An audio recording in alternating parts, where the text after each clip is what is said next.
They all had beef with Oprah. He never told nobody not to work with her. When I talked to him, he was like, "Nah, I never told no one not to work with her." And I said, "But you Tyler Perry, and you never told anyone to work with her." While you say you didn't blackball them, you didn't push them to the front either. How does Oprah have this much influence over people? Somebody gonna have your back at some point in your life, and some people will not. But when somebody influential has your back, it feels pretty good, doesn't it? It feels like, man, I've accomplished something. I got some good people, strong people in my corner. That must be how Taraji P. Henson felt when 50 Cent came out in support of her. Now, what we're going to talk about is, of course, out of sequence with what reality really took place like, okay? 50 Cent came forward talking about how Oprah used Steve Harvey to make sure that there were certain black, specifically black, female influencers got no traction, either blackballed or shut down altogether. And he named Monique as one of them and Taraji as the other. Now, is there merit to that? I am 100% sure there's merit to it. But what 50 may not have known is to what extent Oprah would go to save one, the face that she has for people to see, and two, to save face, period. Now, what happened when transpired was, and people may have seen this interview with Steve Harvey and Monique, and everybody knows about Monique and Oprah and the feud that happened there. Steve Harvey had an interview with her and continued to berate her, put her down, make her feel less as nothing as he could. But this is par for the course with Steve. I'm not even talking about his character right now, but I'm talking about his arm as being one sent by Oprah. He made her feel so inconsequential, and that her lust for money was misplaced, and that she didn't have a cause to stand on, and that Oprah was right, and she just needs to know her place and know her role. He went in, and I mean he went in. Why? Hear me out. Why would he do that? I mean, we've talked about Steve before, and his ulterior motives when it came to Bernie was one thing. So could it be that his idea of how to get celebrity was to give in to someone that was larger than you, to do what they wanted you to do? Could it be that Steve, as 50 suggested, was the other arm of Oprah and was out there trying to subvert multiple black female actresses from making ends in the entertainment industry? What would be the goal? You talk all the time about uplifting black voices, but for some reason, these particular black females, and there was one thing that they all shared, that Steve Harvey, when he went after them, all of them shared one thing.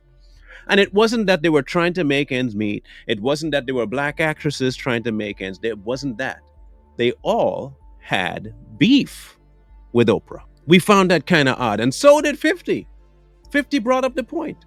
Why is it that he stepped in to two locations where he was not needed, wanted, or even had a dog in the fight?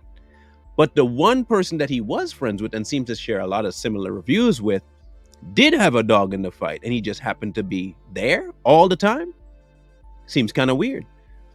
You know, the thing is, too, 50 talked about another individual that also has ties with Miss Oprah, and that would be one, what's his name? Medea. Okay? Tyler Perry. It has ties to Oprah.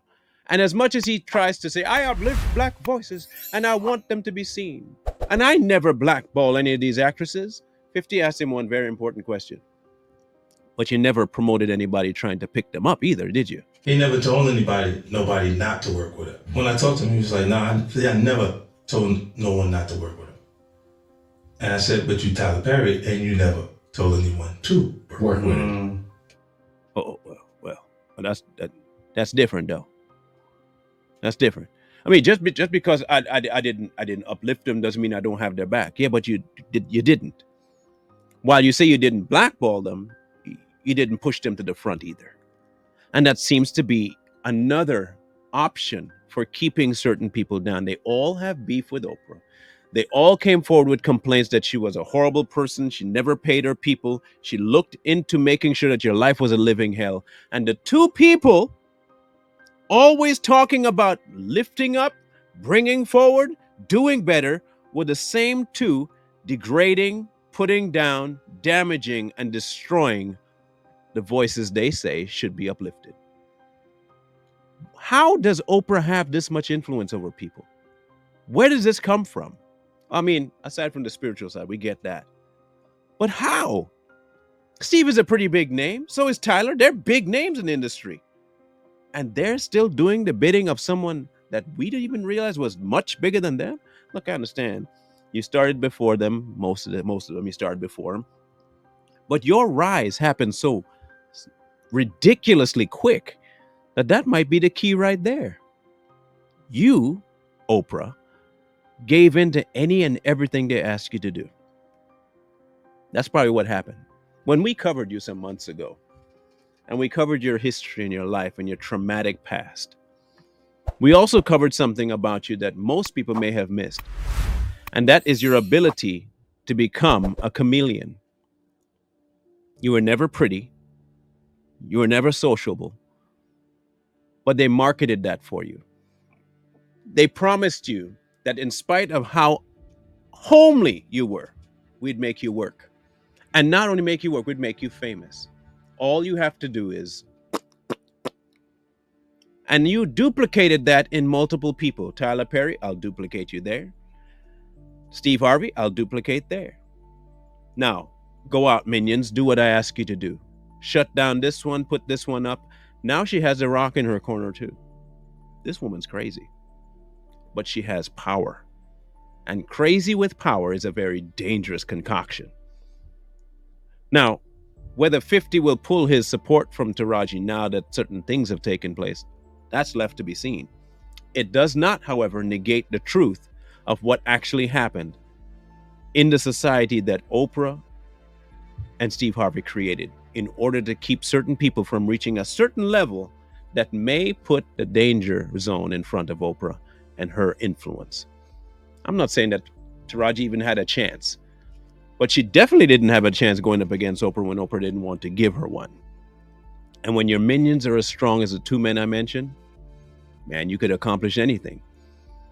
Now, what remains to be seen, this is the biggest picture we're looking for, is to see how many other names are on the list that Oprah is trying to suppress.